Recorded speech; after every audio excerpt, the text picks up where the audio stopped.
My name is Watson. Welcome. This is Shonen Spotlight. High school is like a grizzly bear. The further away you are, the less it looks like a horrifying nightmare of claws and teeth that will maim you the first chance it gets. Everyone there is a gross hormone factory trying to figure out how to make the demand meet the supply, and the surplus may end up on your forehead at the absolute worst time. And you've got a crush on Taylor. You have since middle school, but you can't tell her because you don't know that you have a crush on her, and your feelings are a tangled up mess that you don't fully understand at all, and it's easier just not to think about it. Maybe that's just me. I do know that distance makes the heart grow fonder. Like seeing bears behind the bulletproof glass at the zoo, watching stories of kids in school is way more entertaining than being in their habitat. And anime does that a lot. Once again, I bring you another 5 shows from the 2010s that I'd consider to be the best of the best, and today's through line is the high school setting. This is a bit more vague of a category, so I may not point out your favorite show today. That doesn't mean I won't eventually talk about it. I've got another 8 of these planned out, but I've also not seen every anime ever made. Be sure to let me know on Twitter at Shonen Spotlight what I may be missing out on. Alright, class is in session. Rise. Bow. Be seated. I, your self-appointed class rep, will now take roll. The scene opens to a classroom painted in dark, muted colors. The students all silent in nervous anticipation of what they're about to do. The door opens and a monstrous figure slithers in front of the blackboard. That giant yellow octopus in cap and gown is their target, and this is the Assassination Classroom.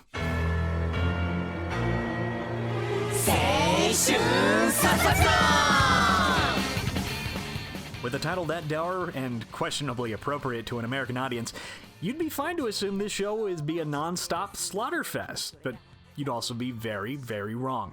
Assassination Classroom is one of the best and most wholesome school life anime I've ever seen.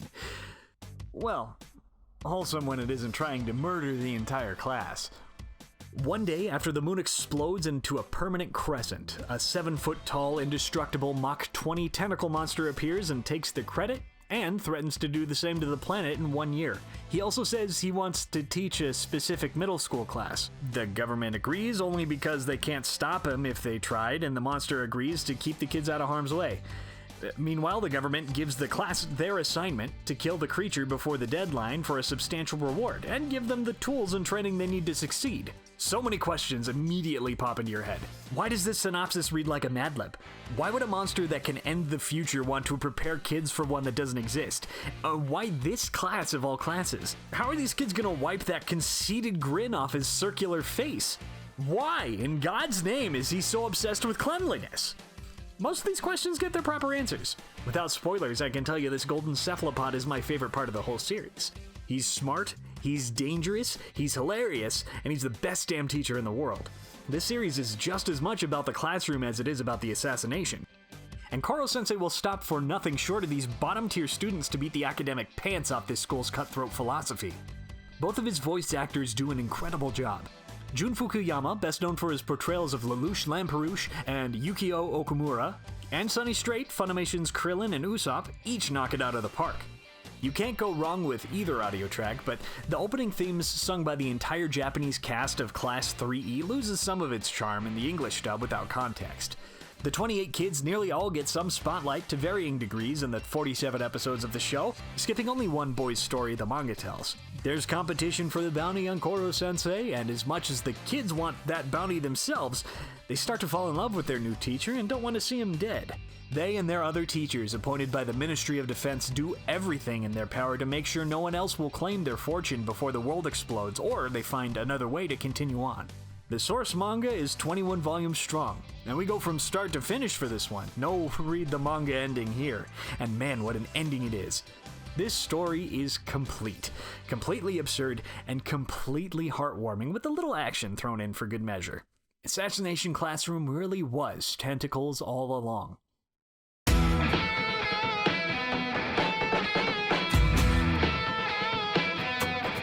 Silver Spoon is a series from 2013. That year is probably my favorite year of anime since I became a full-time weeb.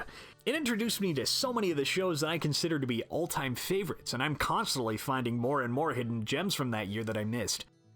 This one I was on top of from day one as a brand new owner of a Crunchyroll account. It's about farm school. What an exciting thing to animate, right? Kids learning about agricultural trades like making cheese and breeding cows is exactly what the average anime fan is looking for. Now, farm school anime from Himuro Arakawa, creator of Full Metal Alchemist, should get you to drop everything you're doing and start the binge immediately. Silver Spoon is wonderful entirely because of Arakawa's incredible ability to create characters and a setting for them to develop and interact. The main character, Hachikin, speaks to my soul. He's an aimless, dreamless academic high schooler lost in the world of people who seemingly have all their ducks in a row and know exactly where their life is going to take them. Fresh high school graduate and incredibly depressed me had felt the same way for the last 2 years. And damn if I didn't get some catharsis out of this show. My headspace aside, it's inspiring to watch people work towards their end goal, and it's comforting to see people finding that thing that makes them happy. At its core, Silver Spoon is a character-driven coming-of-age dramedy. Each of Hachikin's classmates and the faculty feel like complete people. Arakawa knows her way around a joke too, if that wasn't evident from our other works. If you eat, big stretch there I know, it's important that you know how hard the people growing and raising that food work for that double quarter pounder to end up in the cardboard box, and they don't shy away from showing the reality of raising livestock, though sometimes playing it for a laugh. Even with all that potentially stomach-turning imagery, I dare you to watch this show while hungry. The food animation is top-notch and is better than some shows focused on cooking.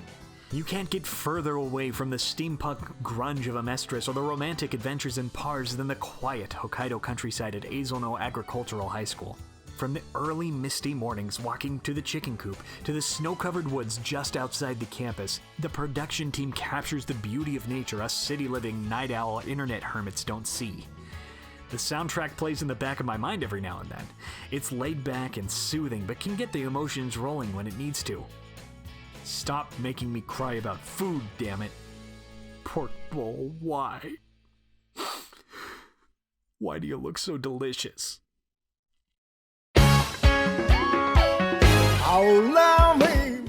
Kaguya-sama Love is War takes us in from the barnyard for a little student council romance. Kinda. See, Kaguya Shinomiya, an heiress to a large conglomerate, and Miyuki Shirogane, a low-born, top-rate student, have huge crushes on each other, and though neither has made a move, they suspect the other feels the same. But they can't just admit their feelings, because that would be tantamount to failure as a human being. This show has been described as the Death Note of romance anime, and personally I'm glad we've all forgotten Love Tyrant exists, because the mind games they play here are way more deserving of that description than that show with a kiss note. Instead of being unintentionally funny with potato chips and such, Kaguya-sama is an episodic comedy that does not fail to get a laugh. It takes the concept of will they won't they to its absolute extreme, making what's usually a frustrating plot contrivance into a hilarious game of wits, egged on by the oblivious Chika Fujiwara. I have great respect for this anime's direction. The timing and energy behind every gag can't be overstated. Each episode outdoes the last with an even more over-the-top visual gag or music cue, and the opening is one of the best of its year. The three kids are just delightful as well. Kaguya's rich upbringing makes her somewhat clueless to how normal people live, and Shirogane's a boy, and that means that he's completely clueless about matters of the heart, and Chika is adorable, and dumb, and intuitive, and just an all-around good friend to the both of them. I can't find a way to keep going on about this show without just spoiling the jokes. Humor is such a subjective thing that even if I did, there's no guarantee that you'd enjoy it as much as I did. There's no grand statement that this show wants to tell. It's just a fun watch. I only wish I'd be able to buy the Blu-rays without taking out a personal loan. Now, if you want a romance with a message at a reasonable price, have I got the show for you.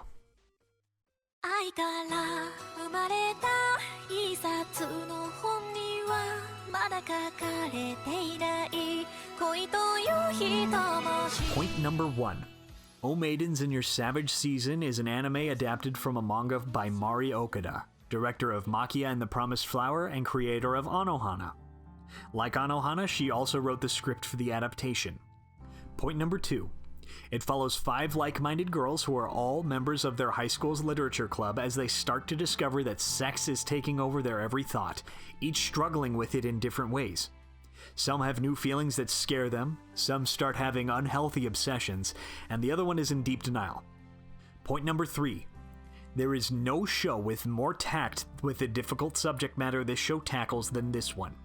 It could have easily devolved into something really, really gross, especially when they reveal one of the girls is being groomed by a pedophile and another wants to get into their club supervisor's pants. It successfully treads that line carefully and hits the right emotions pretty well.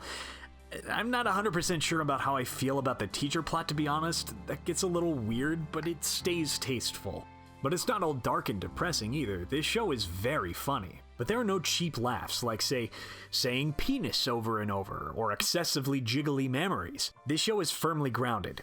Its complications are real, and the humor stems from a familiar, or at least relatable place. Kazusa Onodera is the main girl. She starts having feelings for the boy next door she's practically known since birth, and that scares her. She doesn't see him that way. He's still the little boy she had to protect on the playground. That is until she walks into his room at the worst possible time and her flimsy reality is shattered. Her reaction is both funny and distressing once the initial shock passes.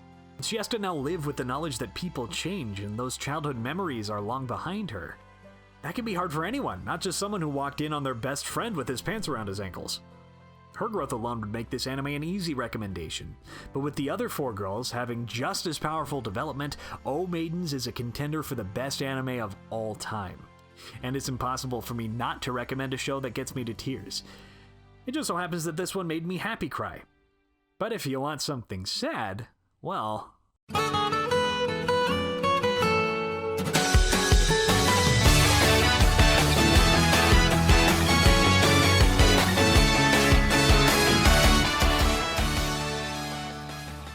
Your Lie in April, or Shigatsu wa Kimi no Uso, is an anime that speaks to me at my core as a kid who took every chance he got to perform. In high school, I was in the top concert band, marching band, choir, and show choir. I even did fairly well in my forensics competitions, which, by the way, is not figuring out who can solve a crime scene first, it's a speech competition. Anyway, the way Your Lie in April can capture that same high you get performing for a crowd vicariously through the cast is astounding. And that feeling that I associate fully with my high school experience is only part of what makes this show so great.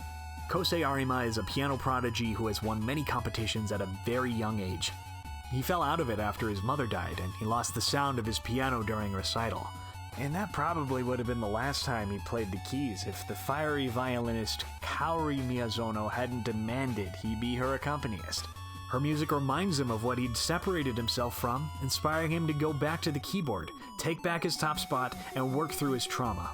This show is the best looking of the bunch presented today, thanks in no small part to the character designs lifted straight from the manga. The art direction is top notch, and when put into motion it only looks better. You know in movies when actors try to fake playing an instrument because they didn't actually learn to play it for the role? Animation doesn't have to have that problem, and this show makes sure to be deliberate when its principal musicians perform. In fact, the last time I've seen a piano and its maestro this painstakingly rendered, a Grey Cat was playing Hungarian Rhapsody No. 2 on it. Of course, all that artistry would mean very little if the story and characters were nothing special. And it's not all trophies and friendship. This story is an emotional roller coaster of love and loss, hatred and admiration, and abuse and forgiveness. Some vague plot points could distract some from enjoying it fully, but I think the emotional core remains intact without the sickly details. Kosei is a sweet cinnamon roll who needs to be protected. Kaori is an instant best girl, and the ancillary cast has enough going on to keep each episode rolling. My favorite is Takeshi Aiza, whose stupid hair choices would make Vegeta jealous. All in all, Your Lie in April is a masterful experience anyone should see at least once. And that's it for today. I'll be back in 2 weeks with another episode. There are a lot of other anime from the last decade set in and around schools that are great, and I plan to get around to talking about some of them eventually. These 5 were the ones that I associate with high school above all else.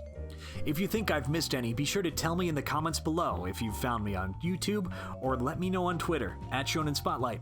If you enjoyed this episode, leave a like and subscribe on YouTube, or give my Facebook page a like and follow me on Instagram for updates. Links to all of my social media pages are in the episode description. You can subscribe to the audio version on Apple Podcasts, TuneIn Radio, and Spotify. Once again, my name is Watson, and this is Shonen Spotlight. Until next time, see ya.